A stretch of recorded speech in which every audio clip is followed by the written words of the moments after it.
A Lucivânia quis ouvir uma história africana. Perguntou pro Emanuel, que não soube o que contar.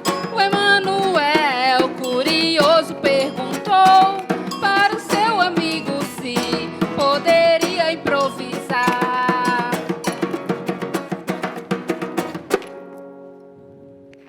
O Emanuel quis ouvir uma história Africana. Perguntou pra Lucivânia, que não soube o que contar. A Lucivânia, curiosa, perguntou para o seu amigo se poderia improvisar.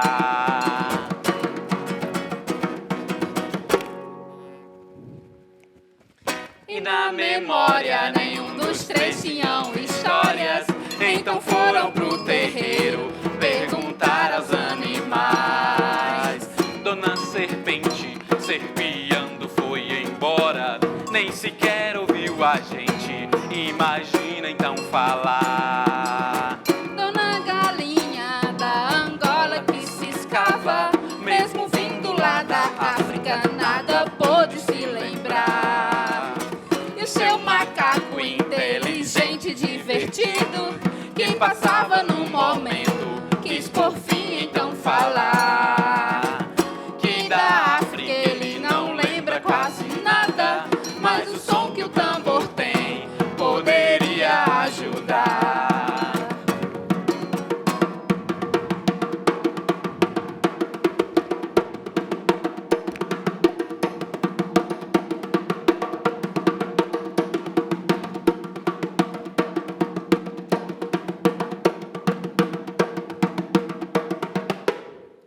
Nós integramos o grupo Malita de Histórias, que é um grupo aqui do Juazeiro.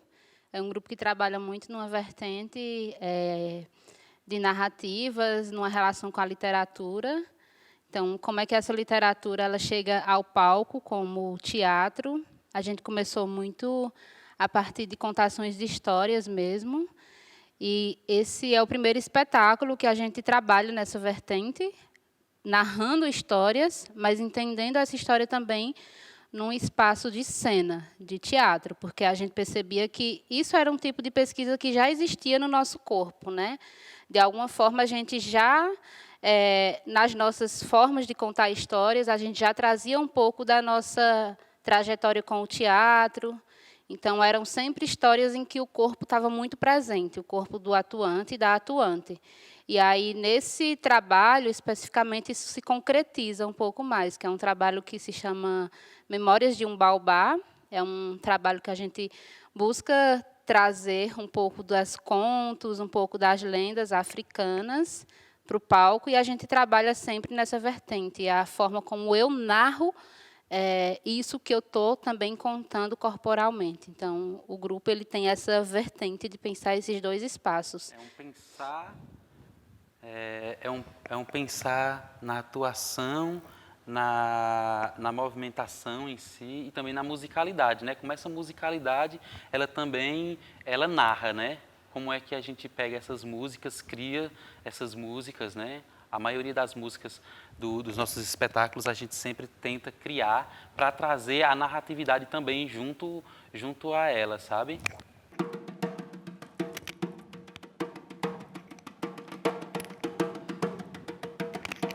A história da origem do fogo? A do povo congolês. Do Congo. Alafiá era uma menina muito alegre, sorridente, vivia sempre brincando, pulando, tomando banho no rio. Ela morava em um lugar que era cercado por um rio imenso, que às noites soprava um vento frio. Assim, ela se aquecia no colo da sua mãe. As noites na ilha eram também muito, muito escuras. Só se escutava o som dos bichos noturnos.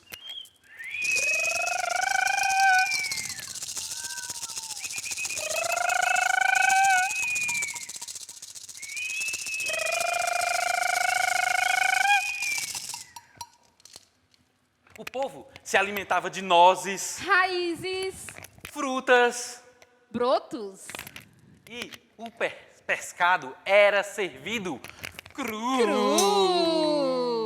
Mas Alafiá não se importava com nada disso. Uma das coisas que Alafiá mais gostava era de se esconder atrás da grande árvore baobá e ouvir as histórias e lendas do seu povo, que eram contadas pelos anciões da aldeia. Certa noite, Alafiá escutou a história da grande pantera negra com olhos de rubi. Dizia a lenda que a pantera negra trazia consigo o poder do trovão e que iria presentear uma criança de coração doce com um presente que mudaria toda a sua vida e a vida de todo o seu povo. Uma coisa que Alafiá também gostava muito de fazer era acordar bem cedinho, para brincar com seu amigo papagaio Odidé. Acorda de manhã cedo pra brincar, papagaio Odidé já tá de pé. Com alegria corre e voa viajar nas aventuras que a floresta vai mostrar.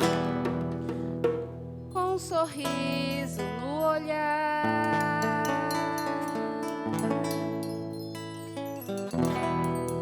começar a bocejar.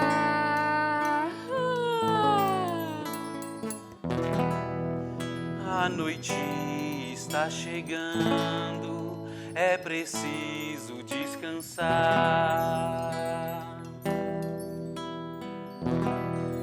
Pra quando o sol raiar,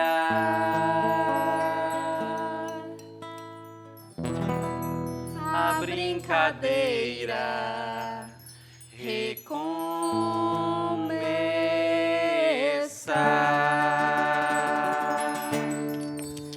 Mas, naquela noite, quando o bocejo já estava aparecendo em Alafiá,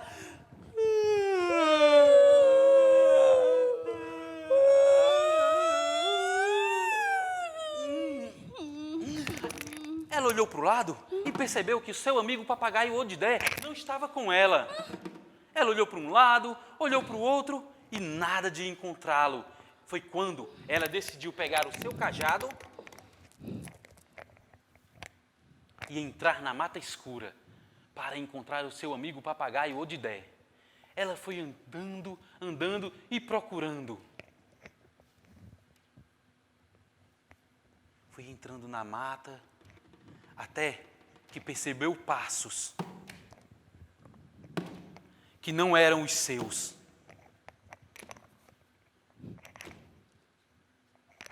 Uma sombra passou do seu lado e pulou em sua frente uma grande pantera negra com olhos de rubi.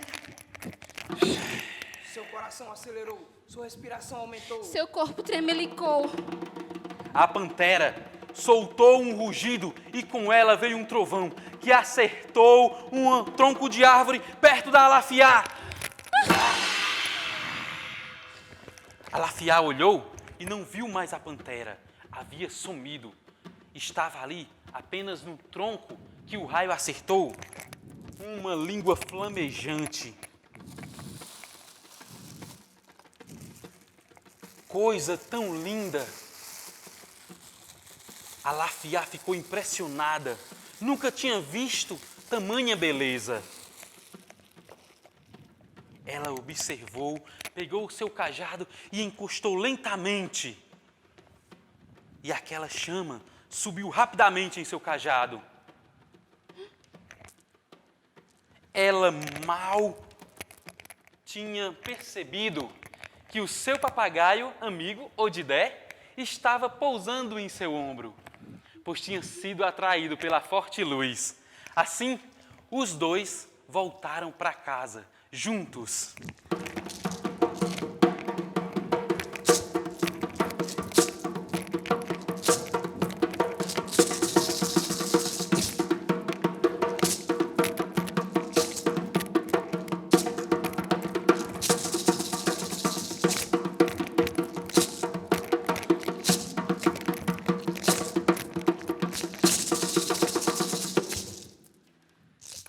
dizer que na música também a gente tem várias histórias, né? Contadas junto com vocês, né? Com o corpo, com a dança. É isso.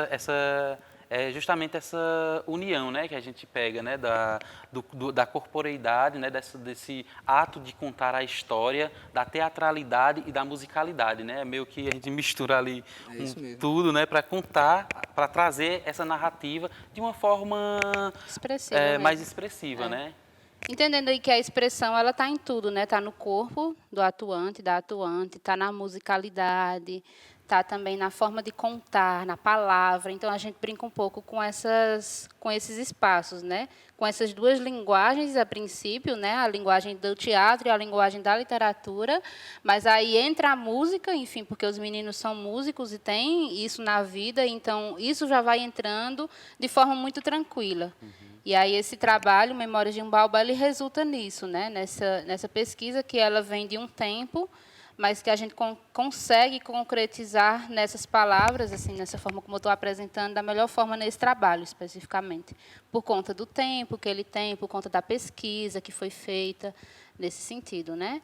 E o espetáculo, Memórias de um Baobá, ele faz essa busca, né? Pelos contos africanos, pelas histórias que foram negadas, porque tem muito disso, assim, como é que eu consigo trazer para o palco, de forma lúdica, um tipo de conhecimento que nos é negado cotidianamente, né? Então, nós somos 3 artistas pretos e a gente não ouviu essas histórias. A gente ouviu histórias muito parecidas com essas, mas que não eram histórias ditas africanas, né?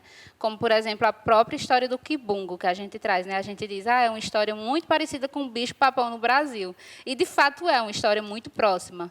Mas a gente não escutou sobre, né? Então, a ideia é trazer um pouco, a partir desse lugar, das histórias, dos contos e dessas lendas que as pessoas lá contam, né? Os vários países que tem na África, são contadas várias lendas e como é que a gente pode trazer isso para o palco. Então, existe um processo de pesquisa da gente, né? De a gente realmente ir atrás dessas histórias, como uma necessidade mesmo de a gente se conhecer mais enquanto ancestralidade, e uma necessidade também de trabalhar isso, de mediar um pouco essa relação para o público, entendendo também que talvez não tenham tanto contato, entendendo a nossa referência, as que nós tivemos, e como que isso chega para as crianças, adolescentes, enfim, os adultos, né? Porque eu acho que o trabalho chega nesse público amplo.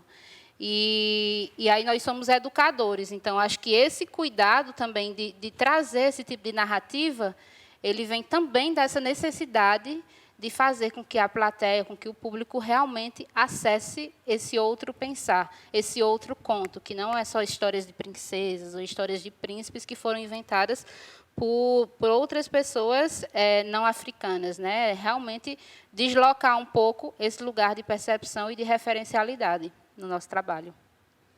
Você quer que eu conte a história do Kibungo? Você conhece a história do Kibungo? Não. E vocês conhecem? Não? Então tá bom, eu vou contar. O Kibungo é muito parecido com o bicho-papão aqui do Brasil. Ele é grande, peludo, tem um olhar de fogo e um buraco no meio das costas. Ainda por cima, ele gosta de cantar uma música que diz mais ou menos assim: olê, aie, sou Kibungo tererê, vem cá, seu menino, que eu vou levar você. Olê, aie, sou Kibungo tererê, vem cá, seu menino, que eu vou levar você.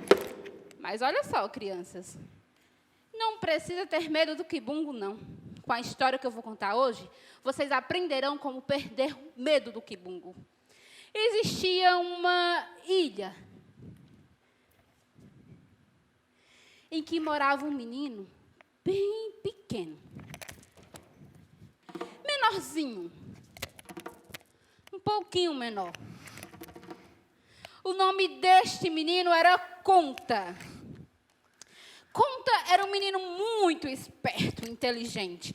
Desde pequeno ouvia as histórias do Kibungo. Toda vez que ele ia para um lado, escutava alguém que dizia: conta, não vai para esse lado, menino. Olha o Kibungo vem te pegar.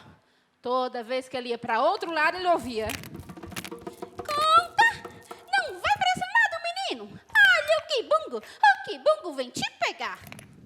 E Conta estava cansado de ouvir essas histórias do Kibungo. Daí, um dia, quando ele estava um pouquinho maior do que ele era, ele decidiu adentrar na mata e passar o dia brincando com os outros animais. Ele foi entrando, olhando para cima, olhando para baixo, conversando com os passarinhos, até que, de repente, apareceu na sua frente uma enorme leoparda. Ei, Conta! Oi, dona Leoparda. Para onde é que você vai com essa pressa toda? Ora, dona Leoparda, eu tô indo brincar com os filhotes do Kibungo. Kibungo? Sim. Mas quem é Kibungo? Você não conhece o Kibungo? Não. Oh, pois o Kibungo é um bichão grande, peludo, tem um zóio de fogo e uma boca no meio das costas. E ainda mais, canta uma música mais ou menos assim, ó. Olê, aiê, sou Kibungo tererê. Vem cá, dona Leoparda, que eu vou levar você. Olê, aiê, sou Kibungo tererê. Vem cá, dona Leoparda, que eu vou levar você. O Memórias de um Baobá, ele surge agora, né, em 2020, no finalzinho de 2020, com essa necessidade mesmo de experimentar, sem o público, experimentar essa nova veiculação, né, da arte, né, que é através das câmeras, através das lives, né? E aí a gente monta o espetáculo assim com muito cuidado mesmo, porque no caso eu e a Lucivânia, a gente moramos juntos, né? Nós moramos juntos. E aí tipo tinha o Emanuel que teria que nos encontrar para que a gente realizasse a história e tudo. E aí tipo a gente teve muito cuidado com isso, por um medo mesmo, né? Da pandemia, né? Do Covid-19, né? E foi assim, foi tenso e ao mesmo tempo também foi prazeroso, porque foi naquele momento, já no finalzinho do ano, onde a coisa estava começando a se acalmar, né? Assim, as coisas estavam começando a abrir novamente, né? Devagarinho. Infelizmente não abriu nada, né? Mas aconteceu e aí a gente vem fazendo o trabalho nesse formato. A gente não apresentou para público nenhum assim, né, presencial mesmo, aí eu acho que é uma vontade mesmo, sabe, a gente está almejando isso, a gente está esperando isso com muita vontade, chegar nesse momento de compartilhar essas histórias com o público presente e ver como é que a energia, né, a troca com o público vai acontecer. Eu concordo com isso que o Emanuel falou, e eu penso assim que é um trabalho que a gente não tem a experiência do público, mas a gente pensa ele com o público.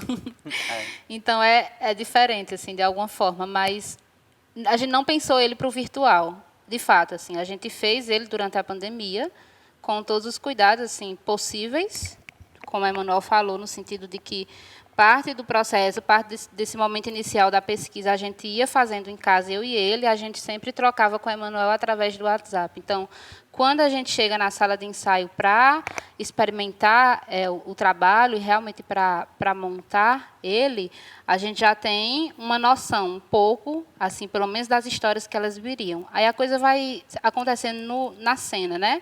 Mas, pelo menos, a escolha pelas histórias que fariam parte, a gente inicia um pouco um processo antes. E aí eu acho que a expectativa é ver como é que vai ser, como é que o público vai receber de forma presencial. A gente fica, de fato, ansioso e ansiosa, ansiosos e ansiosa para isso. E eu acho que é isso, assim, eu acho que todo mundo espera. Mas tem uma coisa também que é importante ser dita, que que assim, a gente ficou muito tempo sem fazer nada o ano passado, tentando entender o que era que estava acontecendo com essa história da pandemia.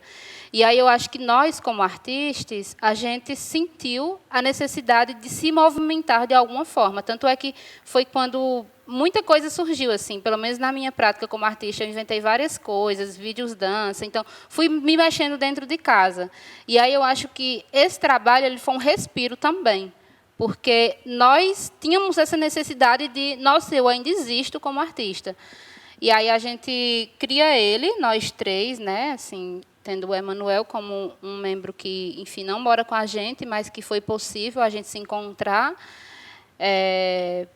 por sermos poucos e tal. E aí eu acho que dá essa alegria assim, para o nosso corpo enquanto atuante mesmo, porque, enfim, se efetiva algo que estava tão parado há um tempo e a gente sem saber como que seria, né? Então, todas essas apresentações, mesmo que sem público, elas dão um gásinho, assim, dão uma alegria no nosso corpo.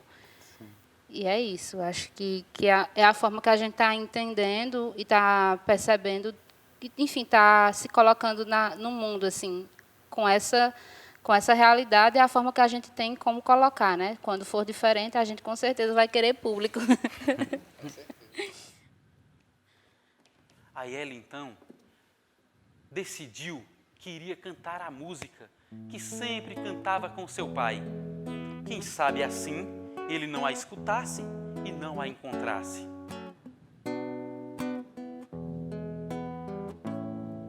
Ayele mi do culo mi do papa, ayele, oh mi do papa, ayele, ayele mi do culo mi do papa, ayele, oh mi do papa, ayele.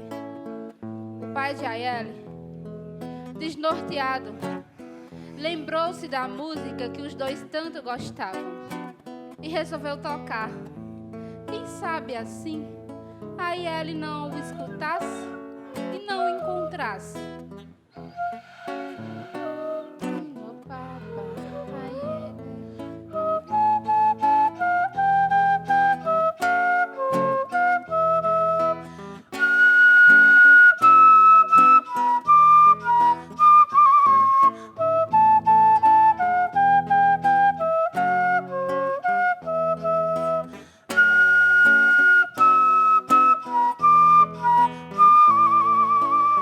Naquele momento, Ayele lembrou também do significado daquela música.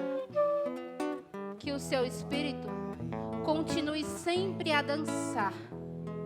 Que o seu espírito continue sempre a dançar. Ayele, então, decidiu dançar e cantar aquela música. Do culo mi do papa, Ayele. Oh, mi do papa, Ayele. Ayele mi do culo mi do papa, Ayele. Oh, mi do papa, Ayele. Mi do papa, Ayele.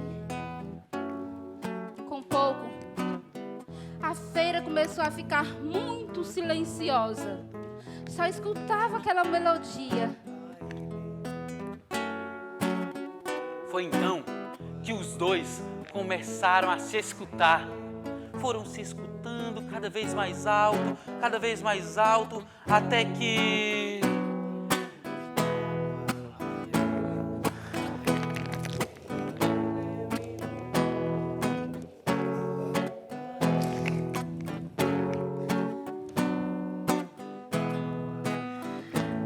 A feira, vendo aquela cena linda, também começou a dançar e a cantar, batendo palmas. Ayele mi do culo mi do papa, Ayele. Oh, mi do papa, Ayele. Ayele mi do culo mi do papa, Ayele. Oh, mi do papa, Ayele. Ayele então olhou para o pai dela O pai dela olhou para a Ayele e ela o prometeu que nunca mais se perderia dele. O meu desejo O nosso desejo é que vocês nunca se percam das pessoas que vocês amam. Mas, se por acaso, algum dia, isso acontecer, escuta aquela canção que está lá dentro do teu coração, pois ela vai te guiar e vai te mostrar o caminho onde você tem que estar. Mas, se por acaso a memória for ainda assim muito fugidia, sentem-se debaixo de um grande baobá. Olhem para ele, que ele vai te levar para o lugar certo.